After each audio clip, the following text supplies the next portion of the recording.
नमस्कार, sunrise news में आपका स्वागत है। मैं उत्पल मिश्रा। पिछले दिनों संसद का शीतकालीन सत्र की शुरुआत हो चुकी है। आज 5वां दिन है। पिछले 4 दिनों में एक अच्छी चर्चा की शुरुआत होनी थी, लेकिन कई सारे मुद्दे और सामने आ गए। कई सारे बिलों को पेश करना था, बिल वापस भी जाने थे। जो बिल वापस हुए वो एक बिना चर्चा के वो बिल वापस हो गए। उसके बाद राज्यसभा में 12 सांसदों के निलंबन का मुद्दा चला। ये सारा मुद्दे चल ही रहे थे कि कल एक और मुद्दा आ गया कि पत्रकारों को भी संसद में जाने से रोक दिया गया। पिछले जो जो पास थे, जिस प्रक्रिया के तहत वो जाते थे, अब उसकी कोविड काल की तमाम सारी चीजें गाइडलाइन बता करके उनको एंट्री नहीं मिल रही है। तो इसी के चलते प्रेस क्लब ऑफ इंडिया ने कल वहां पे प्रदर्शन भी किया। वहां के जो अध्यक्ष हैं उमाकांत लखेड़ा, उन्होंने जाकर के वहां पर प्रदर्शन किया और तख्तियां लेकर के उन्होंने एक रोष अपना जाहिर किया कि ये सिर्फ संसद एक लाल गुंबद नहीं है। यहाँ पर कम से कम संसद टीवी को देख करके हम सारी रिपोर्टिंग नहीं कर सकते हैं, तो वहां पर जाकर के वहां जाना चाहिए। तो इसी के तहत विशाल हमारे साथ जुड़ रहे हैं। विशाल, क्या कुछ लग रहा है आपको जो प्रेस को जिस तरह से फ्रीडम उसकी छीन ली जा रही है और तमाम काबिल, क्योंकि हम एक रिपोर्टिंग सिर्फ उस टीवी को देख करके नहीं कर सकते हैं, हम वहां पर ऐसे भी बात कर सकते हैं कि नेता ऑन कैमरा बोलने से बचते हैं, वो हमारी ऑफ कैमरा वो बोल देते हैं। चाय पे कभी चर्चा हो जाती है तो वहाँ तमाम कई राजनीतिक दलों के नेता एक साथ मिल जाते हैं।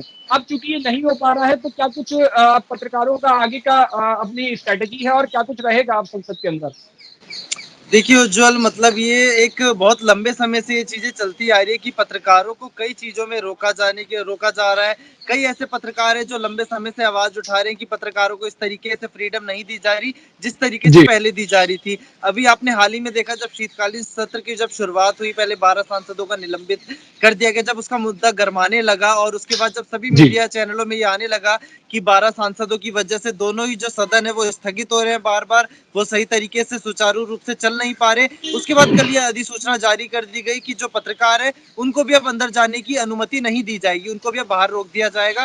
पहले था कि जो पीआईबी होल्डर्स जो पत्रकार थे उनको अंदर जाने की अनुमति हुआ करती थी और जो बड़े संस्थान है उनके रिपोर्टरों को अंदर जाने की अनुमति थी। लेकिन अभी एक एडवाइजरी जारी कर दी कि जो कोरोना पालन करने की वजह से, कोरोना के जो नियम है, उनके जो प्रोटोकॉल्स है कोरोना के, उसको ध्यान में रखते हुए जो पत्रकार है उनकी संख्या कम कर दी गई है। उनको अंदर जाने से रोकने का एक प्रयास किया जा रहा है।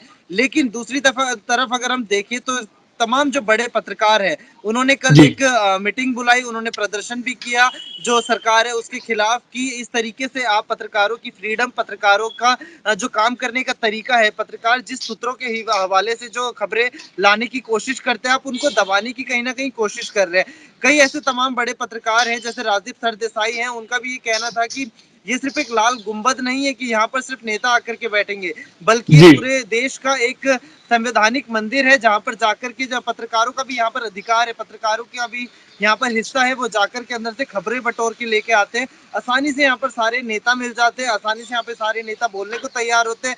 ये बात कहीं ना कहीं बहुत सच है कि कई बार ऐसा होता है नेता हमारे साथ, पत्रकारों के साथ काफी घुल मिल जाते हैं, वो कैमरे पर ऑन एयर चीजें नहीं बोल पाते, लेकिन जब हम चाय पर उनके साथ बैठते हैं, उनसे बातचीत करते हैं तसल्ली से, तो वो कई चीजें ऐसी बता देते हैं जो चीजें वो कैमरे पर नहीं बता सकते।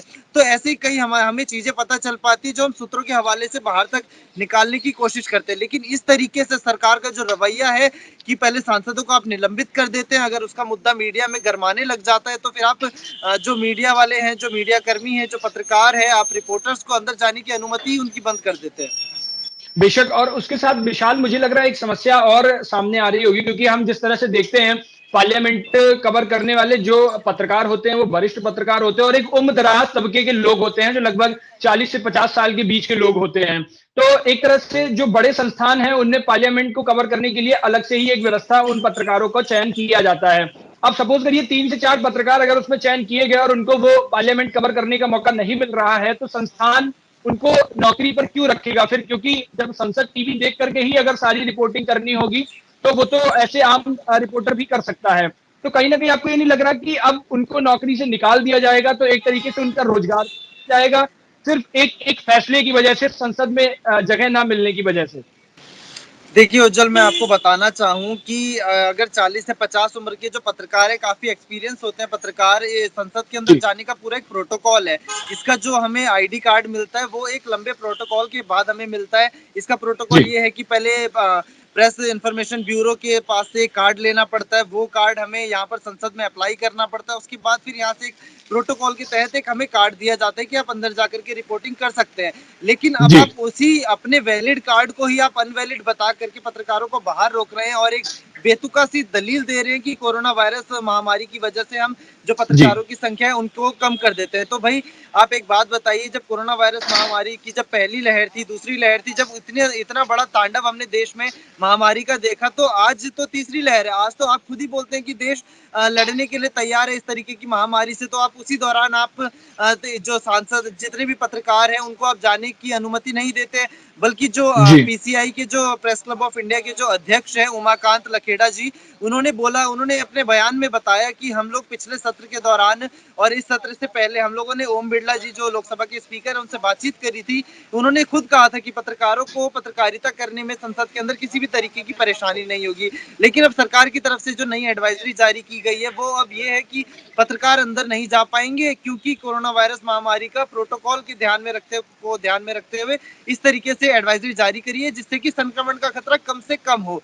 तो मैं ये जानना चाहता हूँ कि जो अंदर इतने कर्मी काम कर रहे हैं, आप उनको वर्क फ्रॉम होम नहीं कर रहे। अंदर जो इतने रोजाना सांसद आते हैं, लोकसभा में 550 के करीब सांसद आते हैं, उसके जी बाद जो कर्मी होते हैं, कुल मिलाकर के संसद के अंदर रोजाना कम से कम 1500 से 1700 के बीच में जो कर्मी है वो अंदर पहुंचते हैं। और वो क्या उनके जरिए क्या कोरोना संक्रमण नहीं फैल सकता? क्या सिर्फ पत्रकार जो 19 से 20 पत्रकार जो सिर्फ अंदर जा सकते हैं, क्या उनके जरिए सिर्फ कोरोना का संक्रमण फैल सकता है? कई तमाम ऐसे बड़े पत्रकार हैं, राजीव सरदेसाई जी जो हैं, जो काफी वरिष्ठ पत्रकार है, उन्होंने कहा कि क्या पहले 100 की तादाद में पत्रकार जाया करते थे, एक समय हुआ करता था, लेकिन आज की जो तादाद है पत्रकारों की, अगर हम संसद के अंदर की बात करें तो सिर्फ वो 20 रह गई है। मतलब 20 जी पत्रकार, जबकि बिल्कुल आपको खुद पता है कि कितने न्यूज चैनल आ चुके हैं। भले ही वो पत्रकारिता किस भी तरीके से करते हो, लेकिन अगर उनके रिपोर्टर है तो वो जरूरी है कि वो संसद के अंदर जाकर के अपनी पत्रकारिता करेंगे, अपनी सूचना बटोरेंगे, अपनी खबरें बटोरेंगे।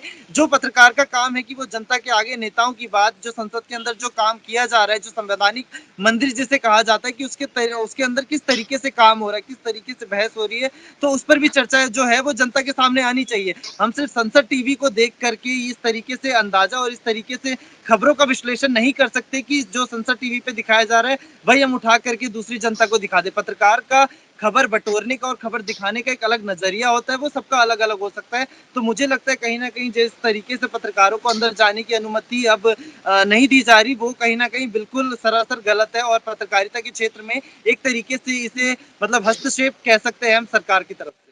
बेशक। और विशाल, मीडिया सूत्रों से खबर यह भी आ रही है कि जो नई पार्लियामेंट बिल्डिंग बन रही है उसमें जो जिस तरह से इस बिल्डिंग में पत्रकारों के लिए एक अलग से व्यवस्था थी, उनको जाने दिया जाता था और उनके लिए अलग से सारा चैम्बर बना हुआ था, लेकिन अब जो नई पार्लियामेंट बिल्डिंग बन रही है उसमें वो व्यवस्था भी हटा दी गई है। तो क्या कुछ लग रहा है आपको कि अब सरकार ये नहीं चाहती है कि ऐसे कोई भी यहाँ से चीजें बाहर निकल के जाएं जो हमें असहज करें? ऐसा कुछ रवैया होने वाला है अब, या फिर स्पीकर आप कोई एक्शन लेने वाले हैं इस पे?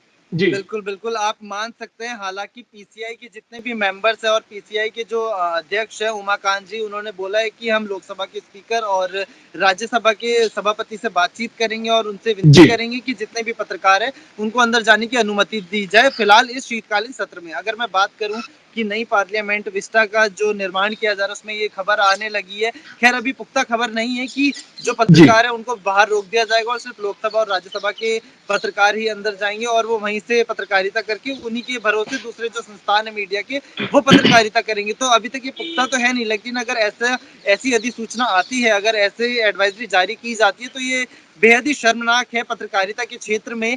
क्योंकि पत्रकार हमेशा से एक लोकतांत्रिक देश में लोकतांत्रिक तरीके से काम करने वाला माना गया है और वो एक पारदर्शिता की तरीके से देखा जाता है देश में। और ये सिर्फ इंडिया की बात नहीं है, पूरी दुनिया भर में पत्रकारों को पूरी तरीके से इजाजत दी जाती है कि आप खुले तौर से काम कर सकते हैं। आप सरकार की कमियां, सरकार के फायदे लोगों तक पहुंचाने का काम करेंगे। लेकिन अगर नई पार्लियामेंट की बात की जाए, अगर वो इस तरीके से पत्रकारों पर प्रतिबंध लगाने का काम करेंगे तो ये बहुत ही शर्मनाक होगा।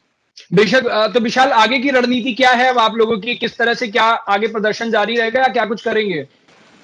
फिलहाल पीसीआई के जितने भी मेंबर्स हैं उन्होंने बोला है कि वो लोकसभा के स्पीकर और राज्यसभा में सभापति जी से एम वेंकैया नायडू जी से मिलेंगे और उनसे अनुरोध करेंगे कि इस बार शीतकालीन सत्र में जितने भी पत्रकार हैं उनको अंदर जाने की अनुमति दी जाए, जिससे कि हम तमाम जो खबरें अंदर जो चर्चा बहस चलती है वो जनता के सामने ला सके और जो पत्रकारिता करने का जो एक अलग तरीका होता है, जो एक बेहतरीन खबर को एक बेहतर बनाता है, जो जनता के सामने हम बेहतरीन तरीके से पेश कर सकते हैं, तो वो हम आसानी से कर सकते हैं।